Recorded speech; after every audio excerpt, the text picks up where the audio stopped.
जब उद्धव जी आए तो मानो वृक्ष अपनी तरफ बुला रहे हैं, उद्धव आओ, बताओ हमारे कृष्ण कहाँ हैं। पपीहा कह रहा पी कहाँ, मेरा कृष्ण कहाँ है। नदी यमुना की धारा शब्द हरिहर का सुनाती है, भ्रमर गुंजार से भी मधुर यही आवाज आती है। अब उद्धव जी महाराज जब वृंदावन में प्रवेश किए, आगे बढ़े, लोगों ने देखा ये तो कृष्ण जैसे हैं, दौड़कर गिर पड़े। ब्रजवासी लाला हमारो कन्हैया ही तो आ गए हो।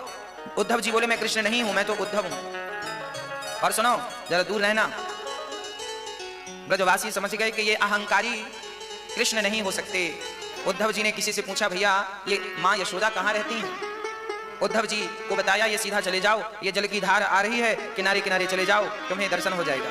उद्धव जी बोले घर से जल क्यों निकल रहा है। बोले जल नहीं है, जिस दिन से कृष्ण गए हैं उस दिन से माँ यशोदा बस रोती जाती हैं, रोती। उस दिन से वो नंद बाबा की 9 लाख गैया, वो ग्वालवाल, वो ब्रजवासी, वो सखा, वो गोपियां, सारे लोग रोते हैं। तो सबके आंसू की एक छोटी सी धार बन गई है। इतने आंसू बहे कि पूरे वृंदावन का पानी आज तक उन आंसुओं के प्रभाव से खारा हो गया। आंसू खारा होता है, आज भी वृंदावन का पानी खारा है। परिक्रमा मार्ग के भीतर का पानी खारा है, बाहर का पानी मीठा है। जहां जहां गोपियों के आंसू पहुंचे वहां वहां पानी खारा होता गया, आज भी देखने को मिलता है। उद्धव जी पहुंचे मां यशोदा के द्वार पर, कहा मैया, ओ मैया। जैसे ही मैया शब्द सुना मां यशोदा ने लगा मेरा कृष्ण आ गया। दौड़ करके मैया हृदय से लगाती है, मेरा कृष्ण कहां चला गया था। क्या तुझे अपनी माँ की याद नहीं आई, देख तेरी माँ की हालत क्या हो गई है। तब उद्धव जी ने कहा माँ मैं कृष्ण नहीं हूँ। अच्छा तो कौन है तू। मैं तो उद्धव हूँ। अच्छा तो बता मेरा कृष्ण कहाँ है। यहाँ वहां चारों तरफ देखा पर कृष्ण नजर नहीं आए। अब समझ गई माँ यशोदा की कृष्ण नहीं आए, तो रोती हुई माँ यशोदा उद्धव से कहने लगी, उद्धव बस एक बार हमारे कृष्ण से कह दो कि वो एक बार इस गंगी गाय के लिए आ जाए। एक बार उद्धव उससे कहना कि वो आए। ये यशोदा उससे माफी मांगना चाहती है। अच्छा क्यों मांगना चाहती हो माँ। तब कहा कि एक बार मैंने उखल से बांध दिया था, लगता है इसलिए नाराज होकर चला गया। लगता है मैंने उसे भरपेट मक्खन नहीं खाने दिया, इसलिए नाराज होकर चला गया। इसलिए उद्धव एक बार वो वापस आए तो मैं अपने कान पकड़ करके उससे क्षमा मांगू, चरण पकड़ के कि कन्हैया मुझे एक बार माफ कर दे, और जो तू दंड देना चाहे सारे दंड स्वीकार है, पर मुझे छोड़कर मत जा, मेरे कृष्ण मुझे छोड़कर मत जाओ। अभी मां यशोदा ऐसा कह रही थी कि तभी उद्धव जी को याद आया कि भगवान ने कहा है जरा ज्ञान देना। तो उद्धव जी ज्ञान देने लगे माता को। उद्धव जी ने कहा न माता न पिता तस्या न भार्या न सुता दयः नात्मीयो न परश्चापि न देहो जन्म एव चा। देखो वो भगवान है माँ, जिसे तुम अपना पुत्र अपना लाल समझ रही हो, वो भगवान है। ना वो किसी के पिता है, ना पुत्र है, ना माई है, ना बाप है, वो भगवान है। अब उद्धव के मुंह से जब ये ज्ञान की बातें माँ यशोदा ने सुनी तो पहले तो माँ चुप रही, फिर माँ ने अपने भाव से कहा कि उद्धव एक बात बताओ, क्या उस भगवान को कोई बांध सकता है जिस भगवान की तुम बातें कर रहे हो। नहीं, अरे कोई नहीं बांध सकता, पर मैंने बांधा है। क्या उस भगवान को कोई अपनी गोद में उठा सकता है। उद्धव ने कहा नहीं। मां ने कहा मैंने उठाया है। अर्थात उद्धव वो तुम्हारे लिए भगवान होगा, पर वो तो हमारे लिए केवल हमारा पुत्र है, केवल बेटा है। इससे ये बात स्पष्ट हो गई कि भक्त भगवान से एक रिश्ता जोड़ ले और उस रिश्ते के लिए रोए कि भगवान मेरे बेटा है, मेरे पिता है, मेरे गुरु है, मेरे सखा है। जो रिश्ता बनाओ भगवान सारे रिश्ते मंजूर कर लेते हैं। त्वमेव माता च पिता त्वमेव विद्या द्रविड़ं त्वमेव माता च पिता त्वमेव बन्धुश्च सखा त्वमेव विद्या द्रविड़ं त्वमेव सर्वं मम देव देव। आप ही हमारे सब कुछ हैं। आज उद्धव जी मां को समझाए और कृष्ण की चर्चा करते करते रात बीत गई। अब सुबह उद्धव जी महाराज पहुंचे गोपियों के पास। गरज पहुंचे वहां था गोपियों का जिस जगह मंडल, वहां थी शांत पृथ्वी वायु धीमी व्योम था निर्मल। सहस्त्रों गोपियों के मध्य में श्री राधिका रानी, सभी के मुख से रह रह कर निकलती थी यही वाणी। कौन सी वाणी निकलती है? प्रेम जगत में सार और कुछ सारे नहीं। कहा उद्धव ने बढ़कर मैं मथुरा से आया हूँ, सुनाता हूँ संदेशा श्याम का जो साथ लाया हूँ।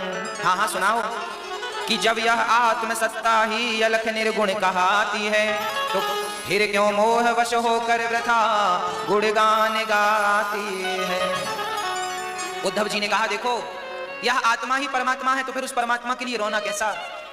तब गोपियों ने कहा उद्धव देखो यदि आत्मा ही परमात्मा है तो श्री राधिका रानी ने कहा श्री राधिका ने तुम संदेशा खो बिलाए हो, मगर यह याद रखो प्रेम की नगरी में आए हो।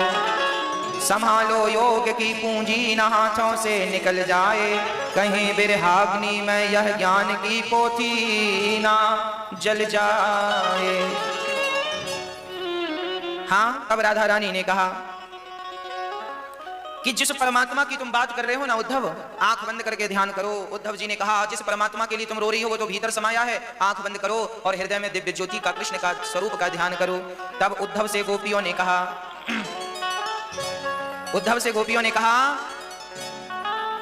हम प्रेम दीवानी हैं, वो प्रेम दीवाना। ऐ उद्धव हमें ज्ञान की,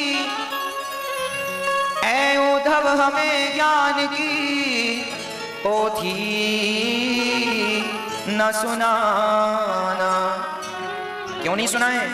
तब उद्धव से गोपियों ने कहा हम प्रेम दीवानी हैं, वो प्रेम दीवाना। तन मन जीवन श्याम का, श्याम हमारा का, रोम रोम में रम रहा ये मत वाला श्याम। इस तन में अब योग का नहीं कोई ठिकाना। ऐ उद्धव हमें ज्ञान की पोथी न सुनाना। क्यों? हम प्रेम दीवानी हैं, वो प्रेम दीवाना। हमें ज्ञान मत दो उद्धव, हमें समझाओ मत। जिस ज्ञान को तुम समझा रहे हो, एक सखी ने कहा कि जिस परमात्मा को तुम आंख बंद करके देखना चाहते हो, वही परमात्मा को तो हम खुली हुई आंखों से देखते हैं, उसी परमात्मा को हम सर्वत्र देखते हैं। हाँ, उसे बंद आंखों से देखने से क्या होगा? अरे जिसकी आंख बंद है उसे कृष्ण नजर आए तो उससे अच्छा तो वो है जिसे खुली आंख में गोविंद का दर्शन हो। हमें तो खुली आंख में दिखता है। एक सखी बोली भाई हमें ये समझाओ मत, बस ये बताओ कि हमारा कृष्ण कहाँ है। हमें कृष्ण का ज्ञान नहीं, हमें तो सिर्फ कृष्ण चाहिए। एक सखी रोने लगी, ये कहती कहती मेरा कृष्ण कहाँ, कह के गया था 2 दिन बाद आ जाऊंगा, आज तक नहीं आया। 2 दिन बाद कहना, जब आना ही नहीं था तो कहा क्यों कि 2 दिन बाद आ जाऊंगा। भगवान को भी मजबूरी बस कहना पड़ा। इसलिए कहना पड़ा कि यदि कह देते कि मैं कभी नहीं आऊंगा। कि बच्चे को जन्म देती है तो बहुत दर्द होता है, पर उस दर्द में उसे एक सुख भी मिलता है। बेटे का मुंह देखती है, सारा दर्द भूल जाती है। उसी प्रकार इन गोपियों के भीतर वो दर्द तो है कृष्ण के विरह का, पर उस विरह के दर्द में ही वो सुख भी छिपा हुआ है। तभी एक भौरा आकर के गुंजार करने लगा। गोपियों ने कहा देखो ये कपटी आ गया, और ये एक जन्म का नहीं जन्म जन्म का कपटी है। आज गोपियों ने भंवर गीत गाया और भगवान की स्तुति इस भाव से की। उद्धव जी सब सुन रहे थे। उद्धव समझ नहीं पाए कि मैं इन्हें अज्ञानी कहूं कि ज्ञानी कहूं। गोपियां कृष्ण के एक जन्म को नहीं जन्म जन्म को जानती हैं। ये पिछले जन्म में राम थे, सुपर्णखा की नाक कटवा दी। उसके पिछले जन्म बामन थे तो राजा बलि को ठग लिया। एक जन्म का ठगिया थोड़ी है, छलिया थोड़ी है, जन्म जन्म का है, हमारी तो आदत पड़ी है। उद्धव समझ गए ये तो जानती हैं कि ये भगवान है।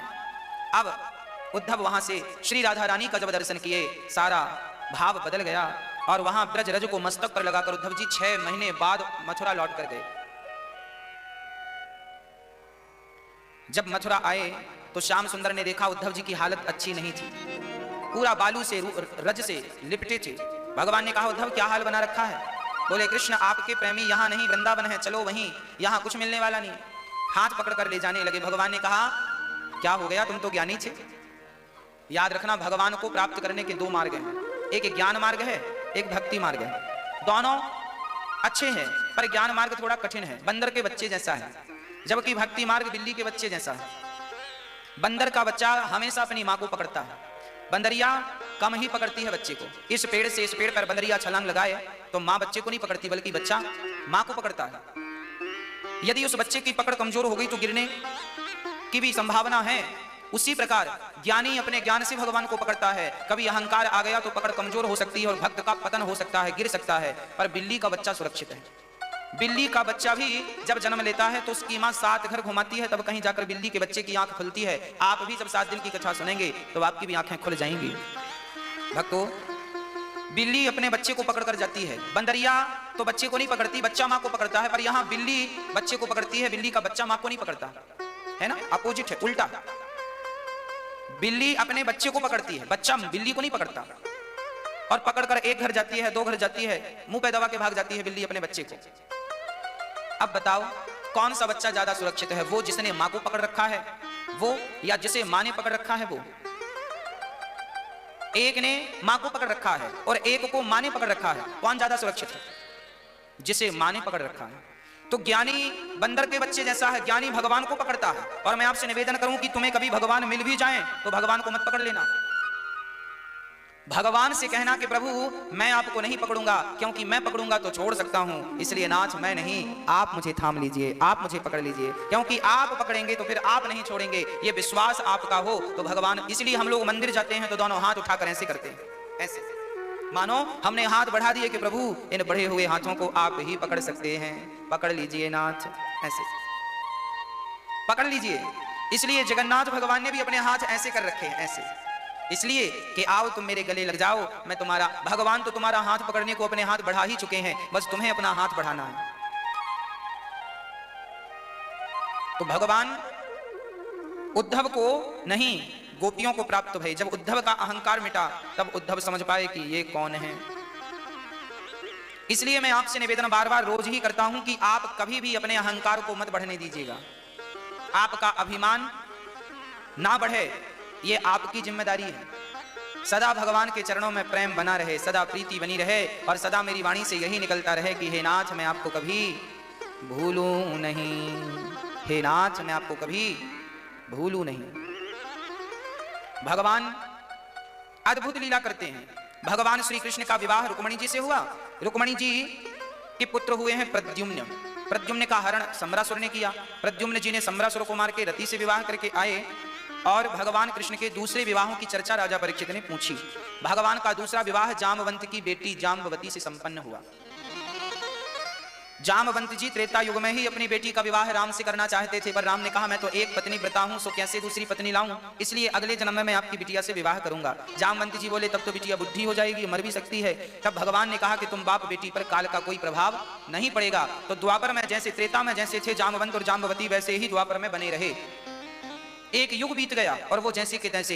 यही तो कहता हूं कि संसार में क्या मिलेगा, भगवान के हाथ रख गए तो युगों युगों तक आपकी मौज हो जाएगी। अभी आपकी मौज तो ज्यादा से ज्यादा 25-50 साल की है।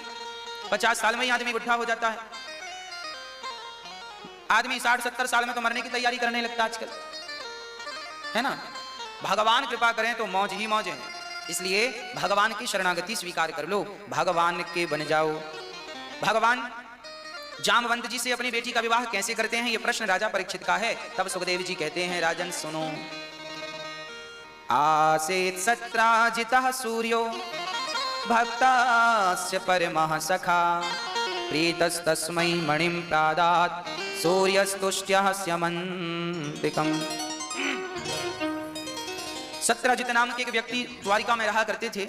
वो सूर्य भगवान से पूजा करके एक मणि प्राप्त किए थे। वो मणि ऐसी थी कि 100 किलो सोना लगभग रोज देती थी। अच्छा, प्रभुता पाय काय मद नाही, धन पाकर भला अहंकार किसे नहीं आता। तो सत्राजित भी मणि पहन के जरा छाती फुला के चलने लगे, देखो हमारे पास भी कमी नहीं है, और दिखाते किसी भगवान को कि देखो मेरे पास कितना माल है। भगवान की स्वधर्मा नाम की सभा में एक दिन पहुंच गए सत्राजित जी। बोले, भगवान के सभी लोग खड़े हो गए। उन्हें लगा सूर्य भगवान, सूर्य की दी मणि थी ना, सूर्य जैसी चमकती थी। लोगों को लगा सूर्य भगवान आ गए। भगवान ने सबको बिठाया, ये सत्यजित जी हैं। भगवान ने सत्यजित जी का स्वागत सम्मान किया। अंत में भगवान ने सत्यजित जी से कहा, देखो ये मणि आपके मतलब की नहीं है। एक व्यक्ति के पास इतना धन आए तो वो क्या करेगा? अरे आपके पास बहुत पैसा आ जाए क्या करेंगे? हाँ, भगवान ने कहा ये मणि राज खजाने में जमा कर दो तो प्रजा का कल्याण होगा, तुम्हें जितना चाहिए सो ले जाया करो। पर सत्यजित जी ने कहा ना ना, हम नहीं देंगे मणि। और सत्यजित जी वहां से चुपचाप उठ करके चले गए। अब देखो ये बात यहीं खत्म, हमने मांगी तुमने नहीं दी, बात खत्म। सत्यजित जी चले गए। एक दिन सत्यजित के भाई प्रसेन वो मणि गले में पहनकर जंगल चले गए शिकार करने। तभी शिकार करने गए थे और वो खुद शिकार बन गए। एक शेर ने उन्हें मार डाला। वहां से जामवंत जी गुजरे तो उन्होंने देखा कि मणि पड़ी है बढ़िया सी मुर्दे के ऊपर। प्रसेन चूंकि मर गए अब शेर के शिकार में, तो मणि तो गले में थी।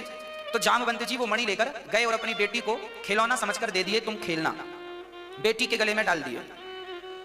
अब देखो सत्यजित के भाई तो जंगल में मर चुके थे, पर सत्यजित को यह संदेह हो गया कि कृष्ण ने मणि मांगी थी, हमने नहीं दी, लगता है हमारे भाई को मारकर मणि चुरा ली। भगवान को झूठा ही कलंक लगा दिया। कई बार ऐसा होता है, हमारे आपके माथे पे झूठा कलंक लग जाता है। क्यों लगता है? रामचरितमानस में लिखा है, जो गणेश चतुर्थी की चंद्रमा का दर्शन करते हैं उसे झूठा कलंक लगता ही है। इसलिए गणेश चतुर्थी की चंद्रमा को नहीं देखना चाहिए। जिस दिन गणेश जी रखे जाते हैं ना, गणेश चतुर्थी को, ये बात रामचरितमानस में भी लिखी है। क्या लिखा है? जो आपन चाहे कल्याणा, सुजसु सुमति शुभ गति सुखिनाना। सो पर नारी लीलारे गुसाई, तजाऊं चौथ की चंद्र की नाई। जो पुरुष अपना कल्याण चाहता है वो पराई स्त्री को वैसे ही त्याग दे जैसे कि चतुर्थी की चंद्रमा को त्याग दिया जाता है। पर नारी का त्याग कर देना चाहिए, पर पुरुष का त्याग कर देना चाहिए। अर्थात हमारे शास्त्र कहते हैं कि हमें चरित्रवान रहना चाहिए। हमारे शास्त्र हमें कहते हैं कि हमें कभी भी अपने चरित्र से नहीं गिरना चाहिए। चरित्रवान बने आप, चरित्रवान बने आपकी संतान। आपने अपने बच्चों को चरित्रवान बना दिया तो आप अच्छे माँ बाप हैं। और आज के माँ बाप यदि बच्चों को चरित्र से ना बचा पाए तो बच्चे चरित्र से बिगड़ेंगे तो धब्बा किसे लगेगा? माँ बाप को भी तो लगेगा कि देखो फलाने का बेटा है, फलाने का। इसलिए आप अपने चरित्र का ख्याल रखें और बच्चों को भी उचित चरित्र की शिक्षा दें। चरित्र से ना बिगड़े आपके बच्चे। रामचरितमानस में ये बात विभीषण जी रावण को समझा रहे हैं। रावण भी पराई नारी को चरित्र उठा के ले आया, मतलब उसका भी चरित्र ठीक नहीं था। किसी भी स्त्री को स्पर्श करना पाप है और रावण उठा कर ले आया। तो विभीषण जी समझा रहे हैं कि सुनो, अपना विनाश नहीं चाहते हो तो पराई स्त्री को स्पर्श ना करना। यदि तुमने गलत भाव से स्पर्श कर लिया तो सर्वनाश निश्चित है। और रावण जैसों का सर्वनाश हो गया कि नहीं? यदि रावण जैसे दिग्गजों का चरित्र गिरने से सर्वनाश हो सकता है तो अरे गहरे नत्थु खैरे की क्या कहें। इसलिए हर माँ बाप को चाहिए कि वो अपने बच्चों को चरित्रवान बनाएं। हर बच्चों को संस्कार दीजिए कि वो चरित्रवान रहें, चरित्रवान बने। आज हमारे भारत में अधिकाधिक बच्चे, अधिकांश बच्चे चरित्र से गिरते ही जा रहे हैं। माँ बाप पढ़ने के लिए भेजते हैं बड़े बड़े स्कूल कॉलेज में, बड़े बड़े शहरों में, और बच्चे वहां पढ़ने के नाम पर अपना चरित्र बिगाड़ लेते हैं। माँ बाप भी कोई ध्यान नहीं देते। अरे आपकी बेटी परदेश में है, जरा देख लो कैसे रह रही है, किससे मिल रही है। हमारे शास्त्रों में एक बात कही गई है। हमारे यहां बैल, सांड बोलते ना, सांड, बैल को खुला नहीं छोड़ते। क्यों नहीं खुला छोड़ते? खुला रहेगा तो उत्पात मचाएगा, किसी को भी मारेगा, कहीं भी घुसेगा, किसी की भी दीवार तोड़ेगा। हाँ कि ना? सांड को बंधन जरूरी है कि नहीं? हाँ या ना? बंधन जरूरी है। हमारे शास्त्रों में भी स्त्री और पुरुष दोनों को बंधन जरूरी है। जो व्यक्ति आजाद है, याद रखना, ना तो पुरुष आजाद है ना तो स्त्री आजाद है। और याद रखना, जिस दिन तुम्हारी बेटी और तुम्हारा बेटा आजाद हो गया उसी दिन उसके सर्वनाश की निकटता है। सर्वनाश निकट होगा उस दिन जिस दिन आपकी बेटी और आपका बेटा आजाद हो जाएगा। इसलिए बेटों के ऊपर पिता का थोड़ा सा डर होना चाहिए। डर किस बात का? कि हम गलत करेंगे तो पिता है। और एक डर और होना चाहिए धर्म का। आपके बच्चों को यह पता होना चाहिए कि यह काम गलत है और गलत करेंगे तो पिता तो चलो माँ बाप से हम छिप छिपा के गलत कर लेंगे, दोस्तों से पड़ोसियों से बच जाएंगे, पर भगवान से कैसे बचोगे? आखिरी हिसाब जब होगा। इसलिए डर, हमें ईश्वर से थोड़ा सा डरना चाहिए, धर्म से डरना चाहिए, गलत करने से डरना चाहिए। इसलिए हम आजाद नहीं है, हमारे ऊपर याद रखना, जब कोई राजा बनता था ना आज के हजारों साल पहले, तो राजा होता था, सबका राजा है, उसके ऊपर कौन है? तब राजा के ऊपर मोर का पंख, मोर का लंबा सा पंख राजा की पीठ में महाराज गुरुजी मारते थे। गुरुजी राजा की पीठ में मोर का पंख, 2 पंख मारते थे, सिर पे 2 पंख मारते थे। इसका अर्थ क्या है? वो गुरु राजा से कहा करता था, राजन सारी दुनिया अब तेरे नीचे है, पर तेरे ऊंचे, ये तेरे ऊपर देखिए जो मैं दंड मार रहा हूं, ये काल का दंड है, अर्थात तेरे ऊपर अब केवल भगवान है, तो भगवान से बच के रहना, क्योंकि उसकी अदालत में जब हिसाब होगा तो बचेगा कोई नहीं। बेटियों के बारे में लिखा है कि लड़की जब छोटी होती है तो पिता के संरक्षण में होती है, हाँ या ना? बोलो।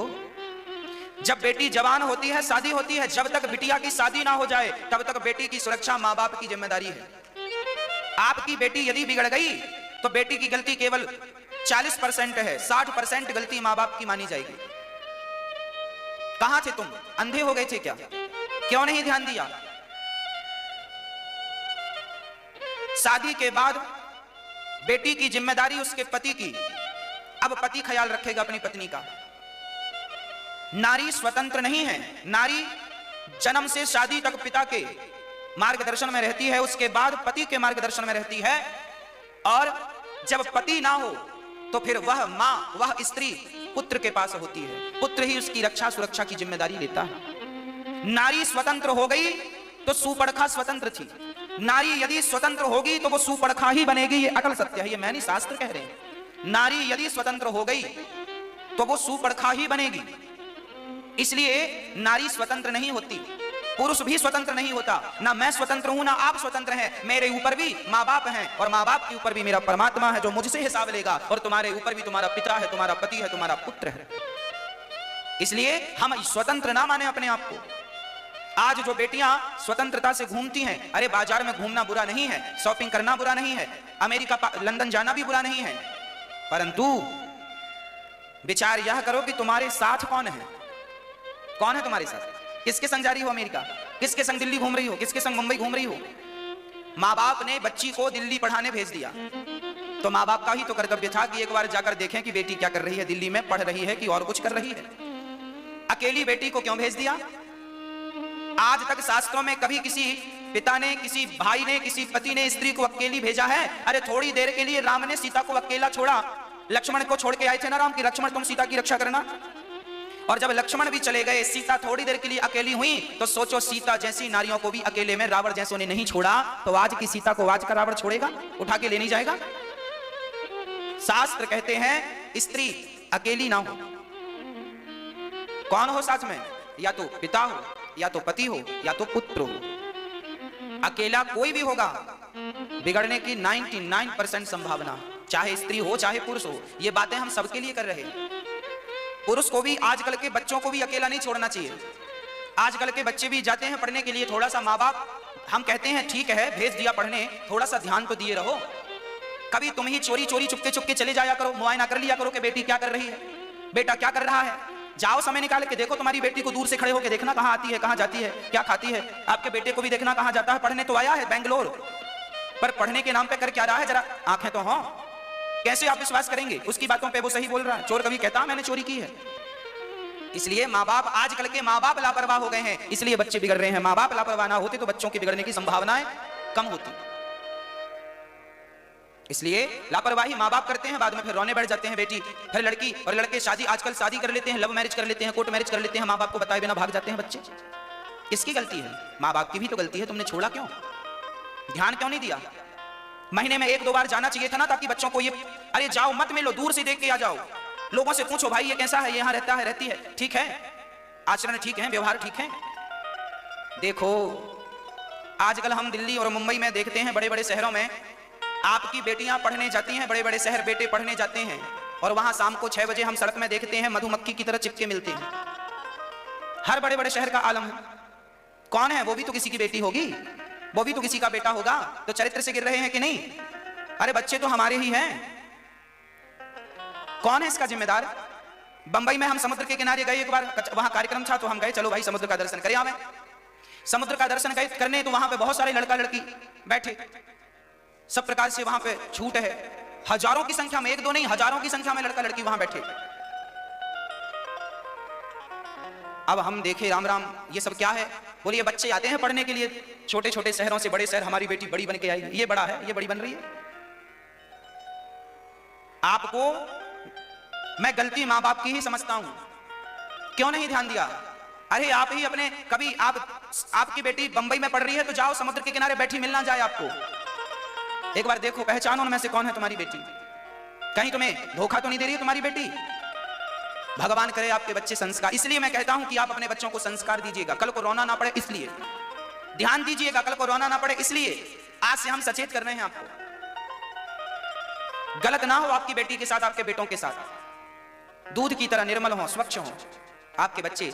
हमारा भारत चरित्र को ध्यान देता है, राम चरित्र सुनवे को रसिया, राम लखन सीता मन वसिया। झांसी की रानी की 23 वर्ष की उम्र थी, अंग्रेजों ने किला घेर लिया था, दरवाजा टूट गया था, झांसी के किले पर घुस गए थे अंग्रेज। तब झांसी की रानी अपने घोड़े पर चढ़ के 50 फीट ऊपर से छलांग लगाकर जंगल की तरफ भागी। अंग्रेजों ने पीछा किया, जब जंगल में पहुंची तो भागते भागते अंग्रेज ने गोली मारी, तो गोली जाकर के उसके घोड़े के पांव में लगी और घोड़ा गिर गया, गोली लगी, घोड़ा मर गया। अब घोड़ा मर गया है, अब भागे कैसे? चारों तरफ से अंग्रेजों से घिरी थी झांसी की रानी। तब वहां जंगल में एक महात्मा जी बैठे ध्यान कर रहे थे भगवान का, उनकी घास की कुटिया थी, उस घास की कुटिया को, उस घास को अपने ऊपर डाल लिया झांसी की रानी ने और उस घास में आग लगा दी। झांसी की रानी जिंदा जलने लगी तो वो साधु बोला, बेटी क्यों जिंदा जल रही है? तब झांसी की रानी ने मरते समय कहा था कि महात्मा जी कह देना मेरे भारतवासियों से कि जब तक जिंदा थी तो वह अपने देश की रक्षा कर रही थी, अब मैं मर नहीं रही हूं, अब तो मैं अपने चरित्र की रक्षा करने जा रही हूं। यदि मैं जिंदा अंग्रेजों के हाथ लग गई तो ये भारत की बेटी को नौच नौच कर खा जाएंगे, और भारत की बेटी मर जाती है पर वो अपने आप को किसी के हवाले नहीं करती। ये भारत का चरित्र है। स्वामी विवेकानंद जी से एक बार एक महिला ने कहा, आप बहुत सुंदर हैं। स्वामी जी बोले, तो हम क्या करें? बोले, आपसे हम एक पुत्र चाहते हैं। एक विदेशी महिला थी, विदेश शिकागो में प्रवचन करने गए थे, तो वहां की एक महिला बोली कि आप बहुत सुंदर हैं, एक बार आप और एक विवेकानंद और होगा तो और विवेकानंद होंगे और लाभ मिलेगा, आप जैसे महापुरुष मिलेंगे, इसलिए हम आपकी पत्नी बनना चाहती हैं, आप हमें स्वीकार कर लीजिए। स्वामी विवेकानंद जी ने कहा, देवी क्या तुम्हें मेरे जैसा बेटा चाहिए? बोले हाँ बिल्कुल आपके जैसा। तब स्वामी विवेकानंद जी ने कहा, तो ठीक है, फिर मैं आज से आपको अपनी माँ कहता हूँ, तुम मुझे बेटा कहना, मैं आज ही तुम्हारा बेटा बनने को तैयार हूँ। स्वामी जी उसके चरणों में गिर गए और उसका पुत्र बनना स्वीकार किया, पर अपने चरित्र पर दाग लगाना स्वीकार नहीं किया। ये भारत का पुरुष है और ये झांसी की रानी भारत की बेटी है। ऐसे बेटा बेटी हमारे यहाँ होते थे। राम के पास आई तो थी सुपड़खा, शादी कर लो, राम भी तो कर सकते थे शादी, सुंदर भी थी, पर नहीं। भारत का पुरुष एक बार जिसे अपनी स्त्री कह लेता है, स्वीकार कर लेता है, उस स्त्री के बाद फिर जितनी भी स्त्रियां होती हैं, या तो उसकी माँ होती हैं, या तो उसकी बहन होती हैं, या तो उसकी बेटियां होती हैं। ये भारत का, ये सिर्फ भारत का चरित्र है, ये अमेरिका जापान का चरित्र नहीं है। वहां तो कपड़ों की तरह पुरुष बदले जाते हैं और स्त्रियां बदली जाती हैं। ये सिर्फ भारत का चरित्र है और इस चरित्र को आप ही बनाए रखें, आप ही, आपकी संतान ही बनाए रखे। आप ही चरित्र से गिर गए तो आप उम्मीद किससे करेंगे? किससे आंखें मिलाएंगे? और याद रखना, आप दूसरों से झूठ बोल सकते हैं पर आप कभी अपने आप से झूठ नहीं बोल सकते। जब कभी आप अपने आप को बताएंगे तो आप अपने बारे में अपने आप को क्या बताएंगे? यही कि तुम भी चरित्र से गिरे हो ना। कभी आप अपने आप को ये ना बताएं कि तुम भी गिर गए हो ना, ना, ना। आप अपने आप में स्वच्छ रहें, आप बिल्कुल पवित्र रहें और चरित्रवान बने। आपका कैरेक्टर अच्छा तो सब अच्छा। स्वामी विवेकानंद जी एक बार मिट्टी की गिलास में कुल्हड़ में दूध पी रहे थे। स्वामी विवेकानंद जी मिट्टी के कुल्हड़ में दूध पी रहे थे, तभी एक विदेशी आदमी आया और वो सोने की गिलास में दूध पी रहा था। स्वामी जी से कहा, देखो तुम्हारे देश की नारी मिट्टी की तरह है और हमारे देश की नारी सोने की तरह है। तब स्वामी जी ने कहा, देख भाई सच कहा है तूने, आपके देश की नारी सोने की तरह है। सोने की गिलास को कोई एक आदमी उपयोग करे तो दूसरा भी कर सकता है, तीसरा भी कर सकता है, पर मिट्टी की गिलास को एक बार किसी ने उपयोग कर लिया, मुंह से लगा लिया तो मिट्टी मिट्टी में मिल जाएगी पर दूसरे के काम नहीं आएगी। ये भारत की नारी का चरित्र है कि वो एक बार किसी की हो गई, पत्नी बन गई तो वो मर जाएगी, पर स्वप्न में भी किसी पराये पुरुष को पति का स्थान नहीं देती है। ये भारत का चरित्र है। अब आप देख लो कि आप इस चरित्र में कितने खरे उतर रहे हैं, कितने परसेंट हैं आप और कितने परसेंट आप बिगड़ चुके हैं। आप अपनी संतान को कैसे बचाएंगे वो आपका निर्णय है, बचाएंगे कि नहीं बचाएंगे वो भी आपका निर्णय है। मेरा काम तो सिर्फ दर्पण दिखाना है। दर्पण आपकी शक्ल दिखा सकता है, हाँ, नाक में दाग लगा है तो साफ आपको ही करना पड़ेगा, गाल में कचरा चिपका है तो दर्पण साफ थोड़ी करेगा। दर्पण सिर्फ आपकी शक्ल दिखा सकता है, साफ तो आपको ही करना पड़ेगा। शास्त्र भी हम सबके दर्पण हैं, वो सब बता देते हैं। सुधार और स्वीकार हमें ही करना पड़ेगा। पहले स्वीकार करो फिर सुधार करो, चरित्रवान बनिएगा, चरित्रहीन मत बन जाइएगा। जामवंत की बेटी भगवान गए, जामवंत जी से युद्ध किया और जामवती से भगवान ने विवाह किया। दूसरा विवाह भगवान का जामवती से संपन्न हुआ। तीसरा विवाह भगवान का संपन्न हुआ सत्यभामा से। चौथा विवाह मित्रविंदा से। पांचवा विवाह, चौथा विवाह कालिंदी यमुना जी से। पांचवा विवाह भगवान का मित्रविंदा से उज्जैन में हुआ। 7 बैलों को एक साथ नाचना था, सो नाच कर भगवान ने विंद अनुविंद की बहन कौशल देश के राजा नागनजित की कन्या थी सत्या, जिसे नागनजिती भी कहते हैं, 7 बैलों को नाच कर भगवान ने सत्या से विवाह किया।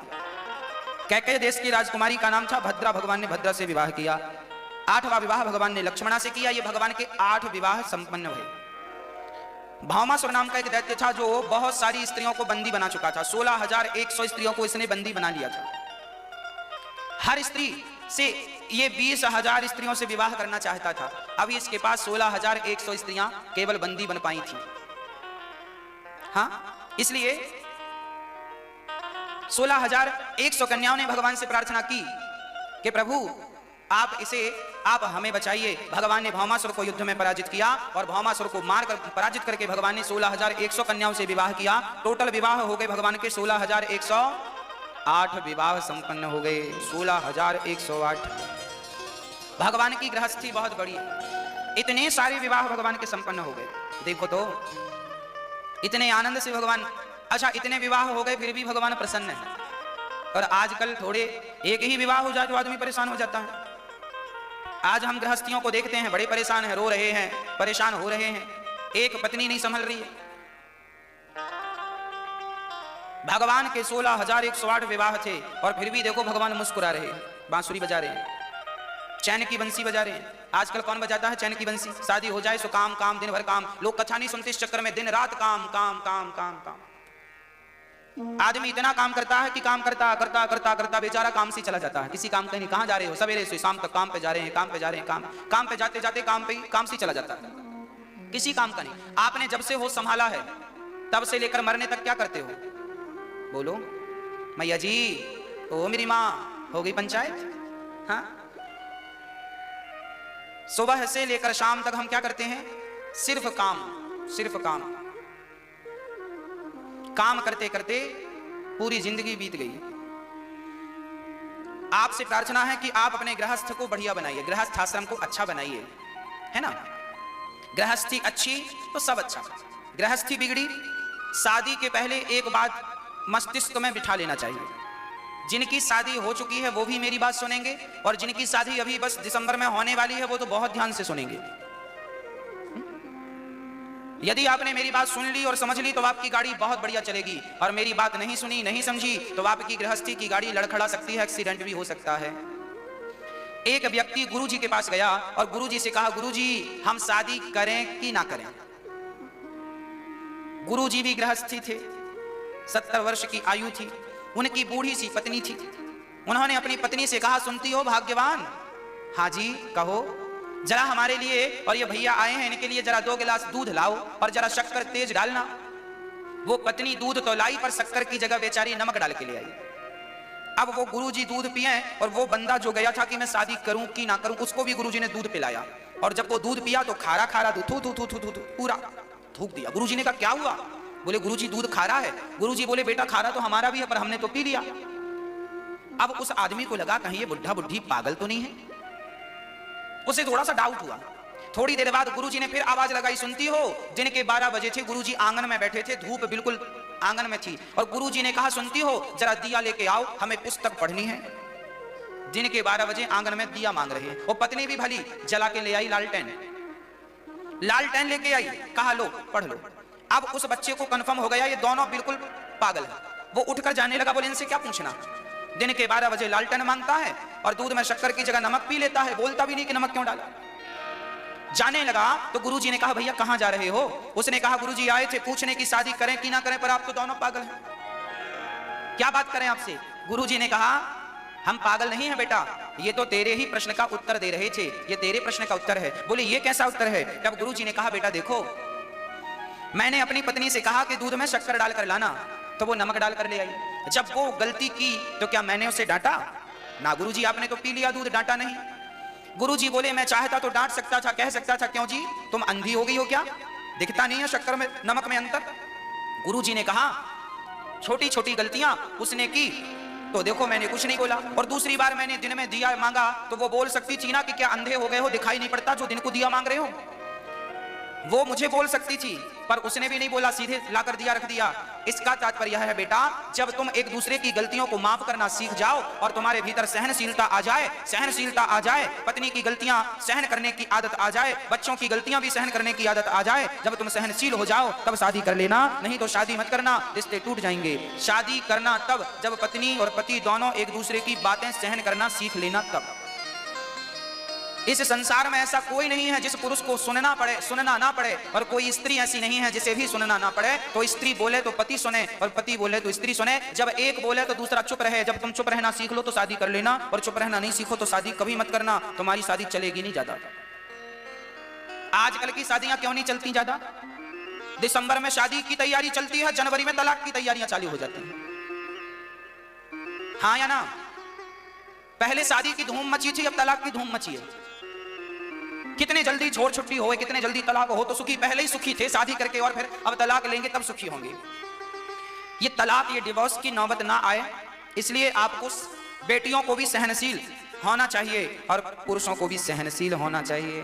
पति कोई बात कहे तो ज्यादा बुरा ना माना करो, घर की बातें हैं और घर में कोई बुरी बातें थोड़ी मानता है। अरे हम आपके हैं, आप हमारे हैं, तो हमने आपको डांट दिया, आपने हमें डांट दिया, बात खत्म। कोई पराया थोड़ी सुन रहा है, डांट दिया सो डांट दिया, कह दिया सो कह दिया, कोई बात नहीं, तेरा भी मुंह है तू भी कह दे।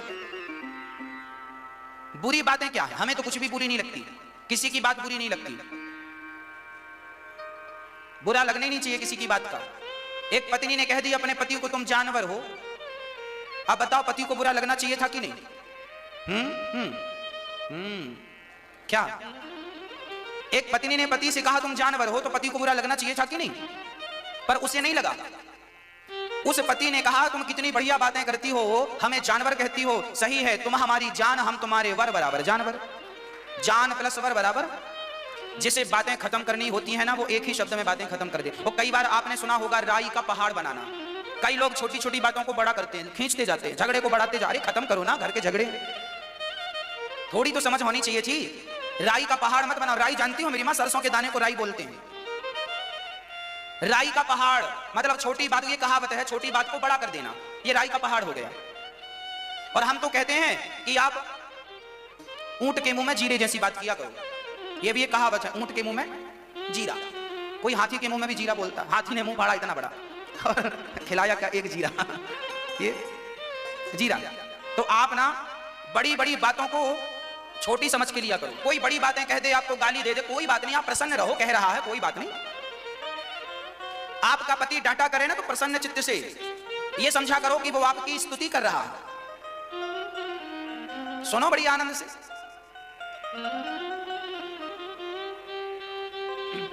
भाई आप लोग कभी कभी खट्टा खाना चाहते हैं कि नहीं? देखो कभी हमारा मन होता है कि हम दाल में नींबू निचोड़ कर खाएं, कभी कभी हमारा मन होता है थोड़ी सी मिर्ची खाएं, कभी कभी मन होता है लड्डू खाएं, मीठा खाएं। तो हमारा मन कभी मिर्ची खाने का भी होता है, कभी खट्टा खाने का भी होता है, कभी मीठा खाने का भी होता है कि नहीं? ऐसे ही आपके पति का भी कभी मन हुआ आपको गाली देने का तो सुन लो, आज मिर्ची खा रहा है आपका पति, खाने दो, आग उगल रहा है उगलने दो। हमेशा ही थोड़ी आदमी एक ही मूड में रहता है, आज गुस्सा है तो कल अच्छा भी होगा, भाई दिन है तो रात भी होगी और रात है तो दिन भी होगा। इसलिए दिन बदल जाते हैं, समय बदल जाता है, इसलिए बातों को ज्यादा बड़ी मत बनाया करो। गांव में कहावत कहते हैं ना, रात गई बात गई। तो काहे जब सब पता है आपको तो क्यों परेशान हो? हाँ पता सब है, सब ज्ञानी है, कृपया ज्ञान ना बांटे, सब ज्ञानी है, पर चरित्र में नहीं उतरती बातें। भाव भाव करता है आदमी, एक बात कह दो तो दो बातें सामने से, ना साइलेंट, चुप। बिल्कुल कसम खा लो, आज पूर्णिमा है, कार्तिक, आज एक व्रत ले लो कि कोई जमाना तुम्हें गाली लाख दे पर बदले में तुम्हें गाली नहीं देना, ये व्रत ले लो आज से, बिल्कुल व्रत ले लो, संकल्प, कोई प्रति उत्तर नहीं। दुष्ट अपनी दुष्टता नहीं छोड़ता तो सज्जन को अपनी सज्जनता नहीं छोड़नी चाहिए। भगवान अपनी पत्नी रुक्मणी के संग बड़ा प्रेम से रहते हैं, आप भी जरा प्रेम से रहा करो। प्रेम के लिए जीवन दिया है विधाता ने, ना कि झगड़ा लड़ाई के लिए। फिर अनिरुद्ध और उषा का विवाह का वर्णन है चित्ररेखा के द्वारा। उषा अनिरुद्ध का विवाह संपन्न हुआ। ये भगवान के पौत्र, भगवान कृष्ण के पुत्र का नाम था प्रद्युम्न, प्रद्युम्न के पुत्र का नाम था अनिरुद्ध। हाँ, हम भगवान के रिश्ते में नाती लगते हैं। भगवान हमारे दादाजी हैं, इसलिए दादाजी की तरह प्यार करते हैं ठाकुर जी हमसे। नातियों पर ज्यादा प्यार होता है, इसलिए ठाकुर जी का हम पर ज्यादा प्यार है। हाँ, अनिरुद्ध का विवाह उषा से चित्रलेखा ने कराया। ये बाणासुर की बेटी थी। भगवान कृष्ण ने जाकर अनिरुद्ध को बंदी बना लिया। बाणासुर ने तो बाणासुर को मारा और उसके बंधन से आजाद किया। जरासंध के पास 20,800 राजा बंदी थे। राजाओं को बंदी बना करके उसे मारता था। सारे राजाओं ने भगवान से प्रार्थना की और कहा, कृष्णाय वासुदेवाय हरये परमात्मने प्रणत क्लेशनाशाय गोविंदाय नमो नमः। श्री सारे राजाओं ने प्रार्थना की तो जरासंध ने पुकार सुनी और जरासंध आए। भगवान कृष्ण ने भीम भैया से कहा, युद्ध करो। जरासंध से युद्ध हुआ। दिन भर युद्ध होता, शाम को दोनों एक दूसरे की मलहम पट्टी करते, कहां चोट लग गई। पहले हमारा युद्ध भी धर्ममय युद्ध होता था। पहले युद्धों का नियम होता था कि दिन में तो युद्ध करेंगे पर शाम को भाई भाई की तरह रहेंगे। ये पहले ये नियम था तब का।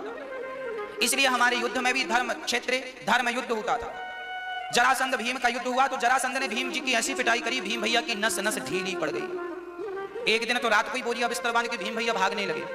भगवान बोले, कहां जा रहे हो? बोले, आपका क्या बिगड़ना है, आप तो देखते हो हमारी तो बड़ी धुलाई होती है। भगवान बोले, तो एक काम करो, कल युद्ध कर लेना और हमारी तरफ देखना। तुम हमारी तरफ देखते ही नहीं, हम क्या करें। अब की बार भगवान की तरफ जब देखा, भीम भैया ने जरासंध से युद्ध करते हुए जब भगवान की तरफ देखा तो भगवान ने एक तिनका उठाकर बीच से फाड़कर एक भाग इस तरफ पटक दिया, एक भाग इस तरफ फेंक दिया। जरासंध को भी भीम भैया ने फाड़कर ऐसे शरीर को डाल दिया। जरासंध का उद्धार हो गया। इसका अर्थ क्या हुआ? इसका अर्थ यही हुआ कि काम करते समय दृष्टि सदा भगवान पर बनी रहे, है ना, कि काम करते रहो नाम जपते रहो, मन से गोविंद गोपाल गाते चलो। काम बराबर करना, पर काम करते समय भगवान का स्मरण ना भूले। भीम भैया ने युद्ध तो किया जरासंध से, पर युद्ध करते समय देखा किसे? भगवान को। जब भगवान को देखा तो विजय मिल गई, जीत गए। सीधा अर्थ है कि जब हम काम करते समय भगवान पर दृष्टि रखते हैं तो हमारी ही विजय होती है? सदा हमारी विजय होती है। काम जरूर करिए पर दृष्टि भगवान पर। काम करते समय भगवत चिंतन करते रहा करो। रोटी बनाते जाओ और भगवान का चिंतन करते जाओ। स्नान करते जाओ, भगवान का चिंतन करते जाओ। संसार का काम करते जाओ, भगवान का चिंतन, नाम जपते जाओ। क्या बिगड़ रहा है? गाड़ी चलाओ और सीताराम सीताराम कहते जाओ, राधे श्याम कहते जाओ, भगवान का चिंतन करते, बिहारी जी का दर्शन करते जाओ। काम कोई नहीं छोड़ना, पर काम के साथ भगवत चिंतन बना रहे। और आप शांति से जब भी समय मिले, सुबह दोपहर शाम, तो आप अपने घर में 2 मिनट बैठ जाओ और भगवान की मानसिक पूजा किया करो। करते हैं कि नहीं? कैसे करना है वो भी हम आपको बता रहे हैं। आप अपने दोनों हाथ पालथी मारकर बैठ जाइए बढ़िया से। रीढ़ की हड्डी सीधी कीजिएगा और अपने हाथ जोड़ लीजिएगा ऐसे, या नहीं भी जोड़िएगा तो अपने घुटनों में ऐसे मुद्रा बना के हाथ रख लीजिएगा, ऐसे ऐसे ऐसे बना के घुटनों में ऐसे, और रीढ़ की हड्डी ऐसे ऐसे ऐसे। नेत्र बंद कर लीजिएगा और एक भाव बनाइएगा, एक कल्पना कीजिएगा, एक इमेजन गोविंद का। ऐसा भाव बनाओ कि बिहारी जी हमारी आंखों के सामने बैठे हैं। देखो जरा, देखो जरा कि उनके मुकुट कैसा है, उनके बाल कैसे हैं। अब उनकी आंखों को देखो, उनकी आंखें कितनी सुंदर हैं, मोटी सी बड़ी सी आंखें। भाव बनाइए कि आप उनके कानों का दर्शन कर रहे हैं, कानों में लटकते हुए कुंडल का दर्शन कर रहे हैं। अब उनके माथे का दर्शन कर रहे हैं, अब उनकी नासिका का दर्शन कर रहे हैं, उनके अधरों का दर्शन कर रहे हैं, उनकी होठों का दर्शन कर रहे हैं। फिर उनके गले में पड़ी हुई तमाम मोती की और कमल की मालाओं का, वैजंती की मालाओं का पावन दर्शन कर रहे हैं। फिर भाव बनाओ कि श्याम सुंदर के हाथों में सुंदर सी बांसुरी है और आप बंसी का पावन दर्शन कर रहे हैं। फिर भाव बनाओ कि ठाकुर जी की कमर में करधन लगी है और आप पावन सी करधन का दर्शन कर रहे हैं। फिर भाव बनाओ कि आप भगवान के चरणों का दर्शन कर रहे हैं। आप धीरे धीरे भगवान के चरणों की तरफ बढ़ते जाइए। एक पांव को भगवान ने दूसरे पांव से टिका कर टेढ़ा सा कर रखा है। ठाकुर जी के चरणों में दर्शन कीजिए। उनके चरणों में बहुत बहुत भाव से अपने मन को गोविंद के चरणों में लगा दीजिए। फिर भाव बनाइए कि ठाकुर जी भूखे होंगे, अब हम उनके लिए बढ़िया से मोतीचूर के लड्डू बना रहे हैं। और बढ़िया लड्डू बनाओ, भाव बनाओ कि आपने देसी घी डालकर बढ़िया मोतीचूर के अपने हाथ से लड्डू बनाए और अब तुलसी का पत्ता डालकर अपने हाथ से आप बिहारी जी को लड्डू खिला रहे हैं। भाव बनाइए कि आप भगवान जी को लड्डू खिला रहे हैं। अब भाव बनाइए कि ठाकुर जी को बढ़िया गाढ़ा सा मिश्री डालकर दूध पिला रहे हैं। अब भाव बनाइए ठाकुर जी का मुंह आप पहुंच रहे हैं। बढ़िया भाव बनाइए कि आप अपने वस्त्र से ठाकुर जी का मुंह, जैसे माँ बेटे का मुंह पहुंचती है ऐसे ठाकुर जी का मुंह पहुंच रहे हैं। उसके बाद थोड़ा सा जल पिला रहे हैं ठाकुर जी को। और फिर भाव बनाइए कि ठाकुर जी आपके सामने बढ़िया रेशम का गद्दा है और रेशमी तकिया है और बढ़िया रेशमी पलंग पर ठाकुर जी गद्दे पर तकिए पर बढ़िया पड़े हैं और आप श्री श्याम सुंदर के चरण दबा रहे हैं। ऐसा भाव बनाइए जैसे लक्ष्मी जी नारायण के चरण दबाती हैं। भाव बनाइए कि आप श्याम सुंदर के चरण दबा रहे हैं, रामलला के चरण दबा रहे हैं। भाव बनाइए और चरण दबाकर फिर भाव बनाइए कि श्याम सुंदर बैठे हैं और आपने उनके दोनों चरण पकड़ के अपने मस्तक पर रख लिए। और आप ऐसा भाव बनाइए कि भगवान के चरण आपके मस्तक पर हैं और आप भगवान से प्रार्थना कर रहे हैं कि हे नाथ, सदा ऐसे ही आप अपने चरण मेरे मस्तक पर सदा बनाए रखिएगा। हे श्याम सुंदर, हे नंदनंदन, मैं आपको कभी भूलूं नहीं। हे रघुनंदन, मैं आपको कभी भूलूं नहीं। अब हाथ जोड़ करके सभी लोग और फिर ठाकुर जी से प्रार्थना करेंगे। आप प्रार्थना करो कि हे नाथ, मैं आपके योग्य नहीं हूँ, हे गोविंद मुझे अपने योग्य बना लीजिए। हे दीनानाथ, हे भक्त वत्सल, हे पतित पावन, मुझ में लाख अपराधी, लाख अवगुण हैं। मैं कामी हूँ, क्रोधी हूँ, लोभी हूँ, लालची हूँ, लाखों बुराइयां हैं गोविंद मुझ पर। हे नाथ, मुझे स्वीकार कर लीजिए। क्यों? क्योंकि हे प्रभु, आप ही हमारे माता हो, आप ही हमारे पिता हो, आप ही हमारे बंधु हो, आप ही हमारे सखा हो। ऐसा भाव बनाइए कि प्रभु आप प्रार्थना करो कि हे नाथ, आप ही हमारे सब कुछ हैं। हे दीनानाथ, आपके सिवाय संसार में हमारा कोई नहीं है। हे नाथ, हमें स्वीकार कर लीजिए। हे प्रभु, हमें अपने चरणों से दूर मत कीजिएगा। माना कि में अवगुण हैं, दोष हैं, फिर भी नाथ मैं आपकी शरण ग्रहण करता हूं। नाथ, मुझे कभी विसारिएगा मत। हे नाथ, मुझे कभी विसारिएगा मत। हे नाथ, मैं आपकी शरण ग्रहण करता हूं। हरे शरणम, हरे शरणम, हरे शरणम। ये कौन सी पूजा है? कौन सी पूजा है ये मानसिक पूजा है। आप ये पूजा घर में बैठ के करो, ट्रेन में बैठ के करो, गाड़ी में बैठ के, कहीं से भी कभी भी करो, करते रहो, करते रहो, करते रहो। बस आपका प्रेम भगवान के चरणों में हो और आप 2 मिनट का समय जरूर निकालिए, 10 मिनट का, भगवान के ख्यालों में भाव बनाइए कि लड्डू खिला रहे हैं। हाँ, खाएंगे भगवान, यही पूजा है। शारीरिक पूजा भी करनी चाहिए। आपके घर पे लड्डू गोपाल जी है कि नहीं? हाँ कि ना? हैं आपके घर में लड्डू गोपाल जी? नहीं आपके घर में? आपके घर में जी नहीं है?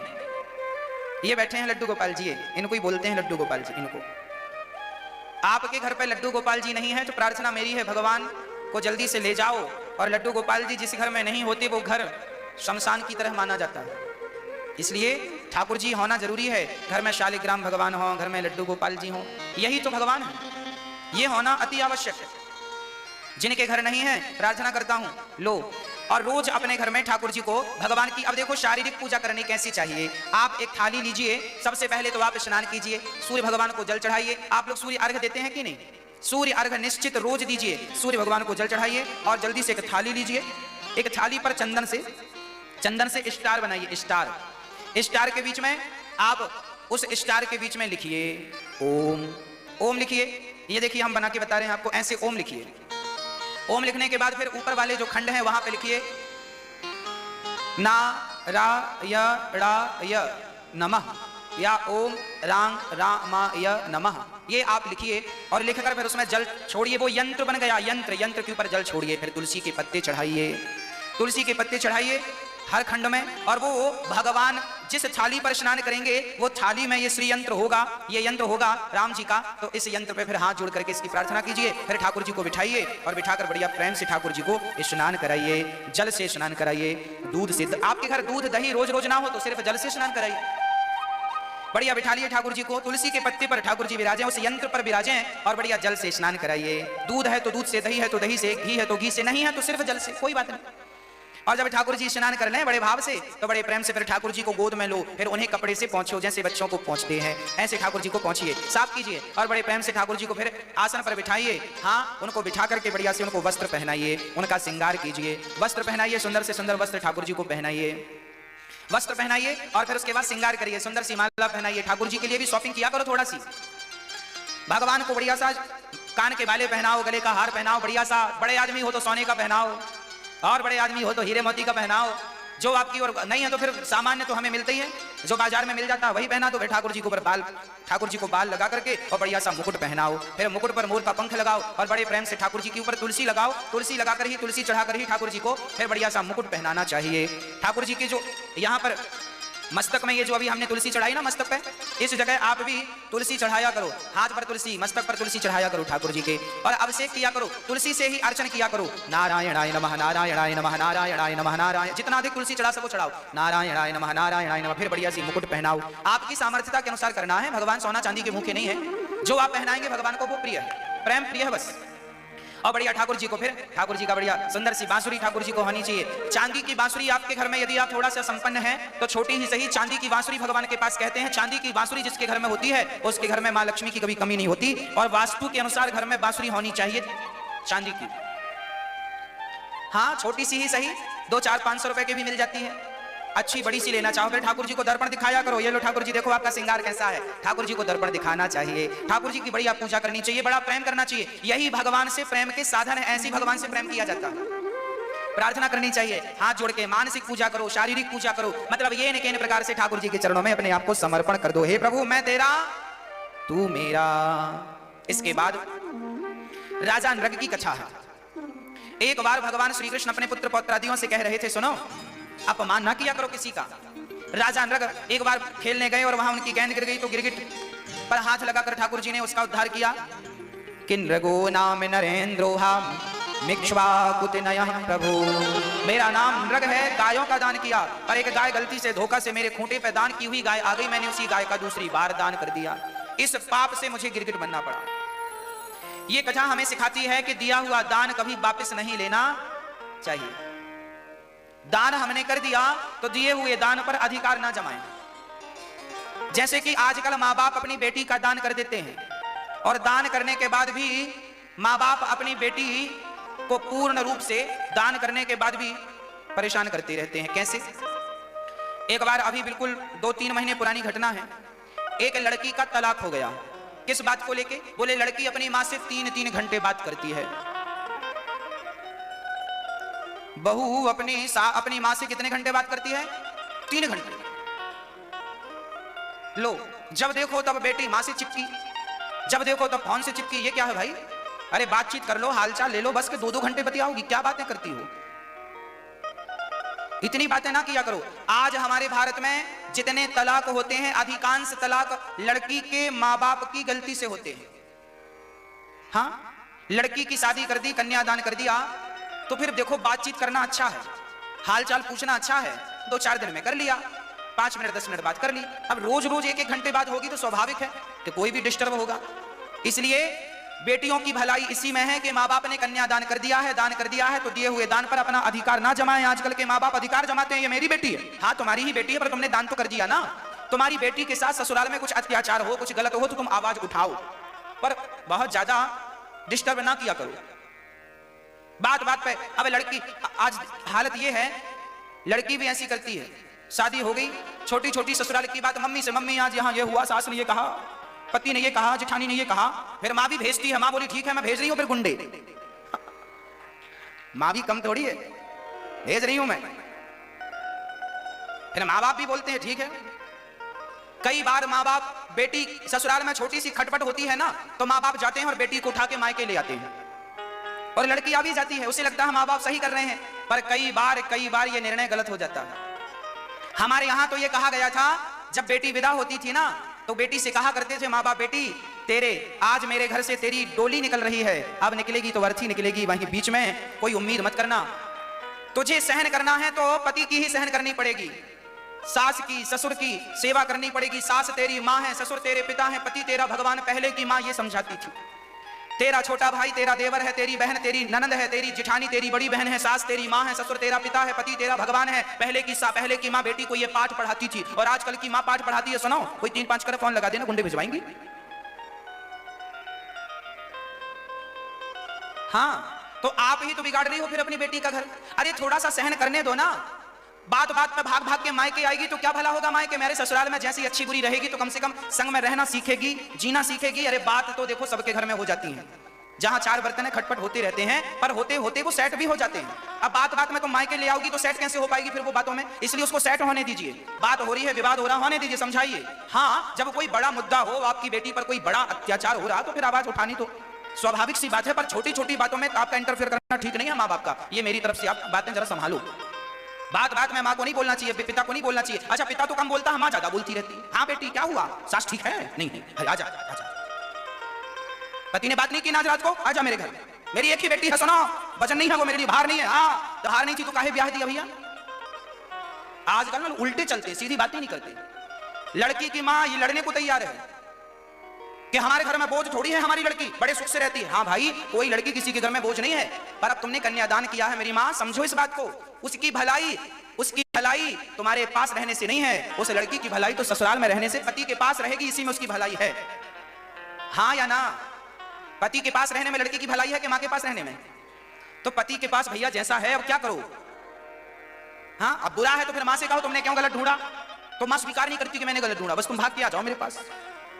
तो जितनी मेरी बेटियां जो बहुएं नई नई कथा सुन रही हैं, वो समझेंगी, बात बात पे मायके ना चली जाया करो, सहन किया करो। पत्थर भी जब सहन करता है ना तो पत्थर भगवान बनता है। यदि पत्थर सहन ना करे तो भगवान कैसे बनेगा? अरे छैनी हथौड़ों की चोट खा खा के पत्थर भगवान बनता है, और हथौड़ा और छैनी की चोट ना खाए तो जो पत्थर चोट खा के टूट गया वो कंकड़ बन गया, और जो पत्थर चोट सह गया वो शंकर बन गया। तो जो सहन करता है वही सुखी होता है, उसी की कीमत बड़ी होती है, ज्यादा होती है। इसलिए आप सभी से मेरी बात का कोई बुरा ना माने, और मैं तो सबके भलाई के लिए बात कह रहा हूं कि आप सभी अपनी बेटियों का भला चाहती हैं तो बस सहन थोड़ा सा करने दीजिए, थोड़ी सी आदत बनाइए। बेटी को भी कहो कि बेटा सहन करो, और उसके होने वाले पति को भी कहो, उसके माँ बाप कहें कि बेटा तुम भी सहन करो, और सहन करते हुए बड़े प्रेम से अपना जीवन आगे बढ़ाओ। झगड़े लड़ाई में कुछ नहीं रखा। राजा अंद्रग ने आज अपना शरीर पूरा किया, भगवत कृपा हुई, पांडुरंग पर भगवान ने कृपा की। पांडुरंग काशीराज का भगवान ने उद्धार किया। पांडुरंग कौन था? पांडुरंग नकली भगवान। नकली भगवान, हाँ, भगवान के जमाने में भी नकली भगवान नकली हाथ लगा के घूमता रहता था, मैं भगवान हूं, मैं भगवान हूं, मैं भगवान। लो, आज भी आपको मार्केट में बहुत सारे नकली फ्रॉड भगवान मिल जाएंगे। आज हमारे सनातन धर्म में देखिए क्या चल रहा है। आज जितने पंथ हैं उतने भगवान, सबके अलग अलग भगवान है ना। सबने अपने अपने भगवान लॉन्च कर दिए, ये हमारा भगवान है। कोई कहता है हम निर्गुण निराकार वाले हैं, कोई कहता हम साकार वाले हैं, कोई कहता है हम ये वाले हैं, कोई कहता हम वो वाले हैं। एक सज्जन हमसे बोले, महाराज जी आप किस राम की पूजा करते हैं? हमने कहा हम तो अपने राम की पूजा करते हैं जो दशरथ जी के बेटे हैं, मर्यादा पुरुषोत्तम। बोले ना, 4 राम हैं। हमने कहा कौन? बोले एक राम दशरथ का बेटा, एक राम घट घट में लेटा, एक राम का सकल पसारा, एक राम का सब जग सारा। कितने राम हो गए? उसने मेरी आंखों के सामने 4 भाग कर दिए राम के। बोले 4 राम? मैंने कहा पागल हो गई है, दिमाग खराब हो गया। कैसे? हमने कहा इसको ऐसे मत बोला करो, ये ऐसे सही रहेगा, ये ऐसे सही है। वही राम दशरथ का बेटा, वही राम घट घट में लेटा, उसी राम का सकल पसारा, उसी राम का सब जग सारा, वही राम है, 4 राम नहीं है। आपने देखा होगा हमारे भारत में कैसी संप्रदाय है, एक ऐसा पंथ है जो ये बातें करते हैं कि एक राम दशरथ का बेटा, एक राम घट घट में। ये अज्ञानियों को समझाओ जरा कि वही राम है, वही राम। राम 2 3 4 नहीं है, राम वही है। पर आजकल हमारे भारत में हमारी संस्कृति को बदनाम करने के लिए हमारे भगवान राम, भगवान कृष्ण पर नाना प्रकार की बातें लोग करते हैं। एक सज्जन हमसे बोले, महाराज जी भगवान कृष्ण तो रास रचाते हैं स्त्रियों के संग। हमने कहा कि भगवान गोवर्धन भी तो उठाते हैं कुंगली से, भगवान कालिया नाग पे नाचते भी तो हैं, और मुंह खोल के मां यशोदा को पूरा ब्रह्मांड भी तो दिखाते हैं। तुम्हें केवल नाच ही दिखाई पड़ा? जैसे मक्खी जाकर केवल घाव में बैठती है ना, पूरा शरीर छोड़ के, ऐसे कुछ दुष्ट प्रकृति के लोग होते हैं जो दोषों को ही देखते हैं, गुणों को छोड़ देते हैं। और दोष नहीं है, भगवान ने रास रचाया। गोपी का अर्थ क्या है? गौ मतलब इंद्रियां, पी मतलब पीना।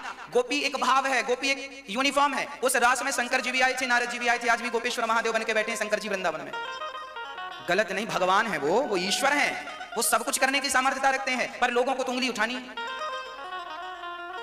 अब कहना है भैया, देखो कहना है तो कोई क्या कहेगा, कहते रहो, कौन मुंह बंद करेगा? भगवान ही तुम्हें फिर गूंगा बनाएंगे तभी बंद होगा, तभी होगा। या मेंढक बना के पैदा करेंगे तो फिर टर टर करते रहना। यही इलाज है इनका। इसलिए मेरी आप सबसे प्रार्थना है कि आप नकली भगवानों से बच के रहिएगा। चलिए हम नकली भगवान का तो ना कहें, हम अपने भगवान की बात करें। हमारे भगवान कौन है? बताओ आप लोग भगवान किसे मानते हो? बताओ जल्दी से, जोर से बोलना ताकि आवाज सब तक पहुंचे। बताओ भगवान कौन है? हाँ कौन? हाँ? भगवान नारायण। भगवान नारायण कहो, या भगवान विष्णु कहो, या भगवान राम कहो, या भगवान कृष्ण कहो, या भगवान नरसिंह कहो, या भगवान शंकर कहो, यही हमारे भगवान हैं। यही भगवान दुर्गा बन के प्रकट हुए नवरात्रि नव देवी के रूप में, यही भगवान गणेश हैं, यही भगवान हमारे शंकर जी बने, यही राम, यही कृष्ण, यही वामन, यही नरसिंह बने। अब इनके सिवा यही भगवान सूर्य नारायण भगवान है।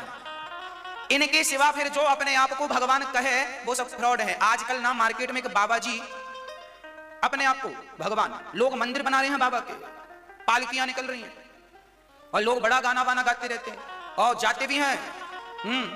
बड़ी भीड़ लगती है। बाबा राम जी को नीचे बिठा दिया, बाबा को ऊपर बिठा दिया, कहते हैं भगवान। अब कौन समझाए इन मूर्खों को? इन मूर्खों से एक प्रश्न कीजिएगा कि क्या एक पतिव्रता स्त्री क्या किसी और पुरुष को अपने पति का स्थान दे सकती है? केवल यह प्रश्न पूछिएगा, क्या एक स्त्री अपने पति की जगह दूसरे पुरुष को दे सकती है? हां या ना में जवाब दीजिए। दे सकती है? क्या आप अपने पिता, क्या आप अपना पिता किसी और पुरुष को मान सकते हैं? बोलो। नहीं। यदि आप अपना पिता किसी और को नहीं मान सकते, आप अपना पति किसी और को नहीं मान सकती, तो हम अपना भगवान किसी और को कैसे मान लें? राम के सिवा, कृष्ण के सिवा, नारायण के सिवा। और जो मान बैठे हैं ये कौन लोग हैं? ये वही तो हैं जो किसी को भी पिता कह सकते हैं, किसी को भी पति कह सकते हैं। चलो तुम सुंदर दिख रहे हो, बन जाओ पति। चलो तुम बढ़िया पैसे वाले हो, बन जाओ पिता। अरे भाई, जैसे पुत्र का पिता एक ही होता है, जैसे स्त्री का पति एक ही होता है, पतिव्रता स्त्री का पति एक है, उसी प्रकार हमारे परमात्मा एक, वह नारायण है, वह एक है, दो नहीं। आप भी जागिए। और फ्रॉड जो भगवान मार्केट में है, ये केवल आपको नरक ले जाने का रास्ता तय हो रहा है। राख में आहुति डालने से क्या फायदा होगा? स्वाहा स्वाहा पूरी रात करो, क्या फायदा है? जैसे राख में आहुति डालने से कोई फायदा नहीं। कोई राम राम, इसलिए हमारे यहां जब कोई मरता था तो राम नाम ही बोला जाता था। क्यों नहीं बोला गया इनका नाम? जो बाबा आजकल बने भगवान घूम रहे हैं, इनके मरने पे भी राम नाम बोला गया था, पर ये अब अपने आप को भगवान सिद्ध कर रहे हैं। इनके अनुयायी भगवान है, बाबा भगवान, बाबा भगवान। अरे भाई, भगवान तो सिर्फ भगवान है, केवल नारायण हमारी ईश्वर है, बिहारी जी भगवान है, राम लला भगवान है, जगन्नाथ जी भगवान है, द्वारिकाधीश जी भगवान है, विठलनाथ हमारे भगवान है, सांवरिया सेठ हमारे भगवान है। वह एक ही अनेक रूप में चले गए ना। भगवान देखो एक ही है, पर वो अनेक रूपों में इसलिए बैठे हैं क्योंकि भक्त अनेक हैं। जैसे स्त्री एक होती है, पर उस स्त्री का पिता जब उसे देखता है तो बेटी के रूप में, उसका भाई देखता है तो बहन के रूप में, उसका बेटा देखता है तो मां के रूप में, और पति देखता है तो पत्नी के रूप में। स्त्री एक है पर देखने वाले चार हैं, तो आपको चार रूपों से और चार नामों से जाना गया। बेटी पिता कहता है, बहन भाई कहता है, मां बेटा कहता है, और पत्नी पति कहता है। वो एक ही, पर चार लोग देखने वाले हैं, तो चार दृष्टि हैं देखने वालों की। तो आप एक ही चार रूपों में दिख रही हो कि नहीं? हाँ या ना समझ में आए तो हाँ करो। एक ही स्त्री चार रूपों में दिखती है कि नहीं? जैसे एक ही स्त्री चार रूपों में दिखती है और चार नामों से जानी जाती है, बेटी के नाम से, पत्नी के नाम से, मां के नाम से, बहन के नाम से, उसी प्रकार परमात्मा एक ही है। चूंकि देखने वाले भक्त अनेक हैं, इसलिए वह एक ही अनेक रूपों में नजर आता है। कोई राम के रूप में देखता है, कोई कृष्ण के रूप में देखता है, कोई नरसिंह के रूप में देखता है, कोई माता जी के रूप में देखता है, कोई शंकर जी के रूप में देखता है, कोई हनुमान जी के रूप में देखता है, कोई सूर्य भगवान के रूप में देखता है, कोई गणेश के रूप में देखता है। वह एक ही अनेक रूप रूपाया विष्णवे प्रभु विष्णवे लिखा है। इसलिए आप लोग गलत, राम के सिवा, कृष्ण के सिवा, विठल के सिवा, बिहारी जी के सिवा किसी और को भगवान यदि मानेंगे तो देखो फिर तो नरक ही जाना पड़ेगा। इसलिए हम तो भैया अपने राम को ही सब कुछ मानते हैं, अपने कृष्ण को ही सब कुछ मानते हैं, अपने नारायण को ही सब कुछ मानते हैं। वह एक ही अनेक रूपों में है। एक आदमी के चार नाम होते हैं कि नहीं? आपका भी नाम, स्कूल का नाम अलग है, दोस्त अलग नाम से पुकारते हैं, पत्नी ने अलग नाम रख लिया, आपका माँ ने अलग नाम से पुकारा। अरे एक आदमी के दो तीन नाम होते हैं कि नहीं? हाँ या ना? जैसे हमारे आपके गुड्डू नाम अलग है, शिव शंकर अलग है, आपके दो नाम है, हमारे तीन नाम है। हमें आप अनिरुद्धाचार्य कहते हैं। हमारे बचपन में स्कूल का नाम अनिल तिवारी है और हमारी माँ अन्नू कहकर बुलाती है, तो हमें तीन नाम से पुकारा जाता है। एक ही व्यक्ति को यदि तीन नामों से पुकारा जा सकता है, तो एक परमात्मा को तीन नामों से, अनेक नामों से पुकारा गया, इसमें क्या हर्ज है भाई? क्या दिक्कत है? अनेक रूप रूपाया विष्णवे प्रभु विष्णवे, वह एक ही अनेक रूपों में। उसे दो मानने की भूल ना कर देना, वह परमात्मा है। पौंड्रक का उद्धार किया, जरासंध का उद्धार किया, और शिशुपाल ने 100 गालियां दी, भगवान ने उसका भी सिर खंडित कर दिया। युधिष्ठिर, शिशुपाल की 100 गालियां सुनी, अर्थात तुम्हारे भीतर सहनशीलता। युधिष्ठिर के यज्ञ में भगवान ने पत्तल उठाने का काम किया, भगवान छोटे बन जाते हैं। शाल्व का उद्धार और दंतवक्त्र का भगवान ने उद्धार किया। भगवान के एक परम सखा का नाम था सुदामा। कृष्णस्यासीत् सखा कश्चित् ब्राह्मणो ब्रह्मवित्तमः विरक्त इंद्रियार्थेषु प्रशांतात्मा जितेन्द्रियः। हाँ, सुदामा जी भगवान के बड़े अच्छे मित्र थे, बहुत प्रेम करते थे भगवान से, पर सुदामा बहुत गरीब थे। सुदामा जी दरिद्र नहीं थे, गरीब थे। दरिद्रता वो है जो आपके पास बहुत धन हो फिर भी संतोष ना हो, उसे दरिद्र कहते हैं। पैसा है फिर भी भाग रहा है, हाय पैसा, वो दरिद्र है। और जिसके पास जितना है उसमें संतोष रखे उसे गरीब कहते हैं। सुदामा गरीब तो थे, दरिद्र नहीं थे। सुदामा कुचैलम मलिनम क्षामम ध्वजम धमनि संततम देवी पर्यचरत् साक्षात् चामेरभ्य जनेन वै। सुदामा फटे पुराने कपड़े पहनकर घूमा करते थे। इनके पास कपड़े भी नहीं थे बढ़िया से, कुचैलम, कुचैले, लोग कहते ना मैले कुचैले, तो सुदामा जी मैले कपड़े नहीं पहनते थे। मैले कौन होते हैं? कल आपने कपड़ा पहना, वो एक हफ्ते में मैला हो गया, रोज पहना आपने, कल भी पहना, आज भी पहना, एक हफ्ते में, फिर क्या हुआ? वो कपड़ा पहनते पहनते आपने उसे धुला, फिर साफ किया, फिर धुला, साल भर बाद वो कपड़ा कितना भी धुलो फिर कुछ दाग उसमें ऐसे लग जाते हैं कि फिर कितना भी धुलो वो दाग नहीं छूटते। तो जो कपड़े को एक साल बाद, एक साल तक आपने खूब कस के पहना, उसके बाद जब दाग नहीं छूटते तो आप कपड़े को रिजेक्ट कर देते हैं। पर सुदामा उन कपड़ों को रिजेक्ट नहीं करते, उन्हीं कपड़ों को कुचैला बोलते हैं, मैला कुचैला। तो सुदामा जी कैसे कपड़े पहनते? कुचैलम, पुराने से भी पुराना। सुशीला कुचैली साड़ी पहनती थी, मैली नहीं। आप लोगों ने तो मैली भी नहीं पहनी, अभी नई फ्रेश पहन रखी है। सुदामा की पत्नी सुशीला मैली साड़ी नहीं पहनती है, कुचैली साड़ी पहनती, कुचैलम। मलिनम, बिल्कुल गंदी, क्योंकि वो पानी से धुलती है साड़ी, क्योंकि उसके पास साबुन निरमा के पैसे नहीं, मिट्टी से धुल लेती है साड़ी, मिट्टी से। गंदी सी साड़ी है, धुलती रोज है, पर कितना धुले, गंदा है, साबुन निरमा है नहीं। सुदामा जी ब्राह्मण है, तो ब्राह्मण का कर्तव्य है भिक्षा मांगो पेट भरो। 4 घर मांग कर लाते हैं, मिल जाए तो ठीक है, नहीं तो भूखे सो जाते हैं, 5वें घर नहीं जाते। 5 घर का विधान है तो 6वें घर नहीं जाते, बस 5 घर की भिक्षा लेते हैं। ब्राह्मण को धन केवल भिक्षा। फटे पुराने कपड़े पहनते हैं, पर सुदामा जी के कपड़े तो गंदे हैं। पर याद रखना, सुदामा जी का मन बहुत साफ है, और हम लोगों का कपड़े तो बहुत साफ है पर मन बहुत गंदा है। इसलिए भगवान हमें तो नहीं मिले, पर मैले कपड़े वाले को इसलिए मिल गए क्योंकि कपड़े ही मैले थे, मन मैला नहीं था। और हमें नहीं मिले क्योंकि कपड़े साफ हैं, मन गंदा है।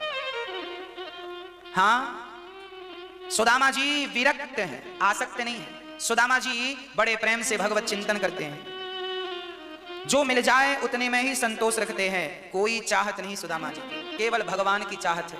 एक दिन सुशीला के घर में एक ब्राह्मण आए, बोले भीख दे दो। सुशीला ने कहा मेरे घर तो गरीबी ने जन्म लिया है, मैं आपको कैसे भिक्षा दे दूं, मेरे पास कुछ नहीं है भिक्षा देने को। पानी पिला दिया।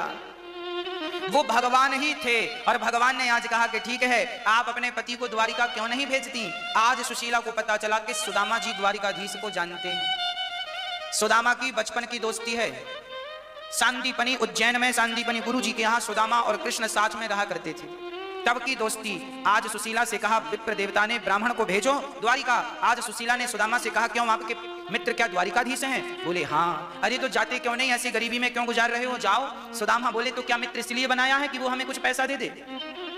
हमें धन की कोई चाहत नहीं है। सुदामा 4 दिन कई बार भूखा सोना पड़ा, पर धन्य है कि सुदामा जी ने एक रत्ती मांगा नहीं। भगवान की पूजा रोज करते हैं। सुदामा इतने गरीब हैं कि सुदामा भगवान की जब आरती करते हैं ना, तो आरती करके वो आरती बुझा देते हैं, कल फिर उसी को जलाकर फिर आरती करते हैं। केवल शाम को दिया जलाते हैं, आरती हुई तो दिया भी बुझा देते हैं। एक दिया तेल उनके घर 1 महीने चलता है, क्योंकि रोज रोज तेल डालने का पैसा नहीं था। कई बार सुदामा जी को भूखा सोना पड़ा, और छोटे छोटे बच्चों को भी भूखा सोना पड़ा, पर शिकायत नहीं की। पैसा नहीं है, भोजन नहीं है, इसका अर्थ ये नहीं कि सुदामा जी भगवान को छोड़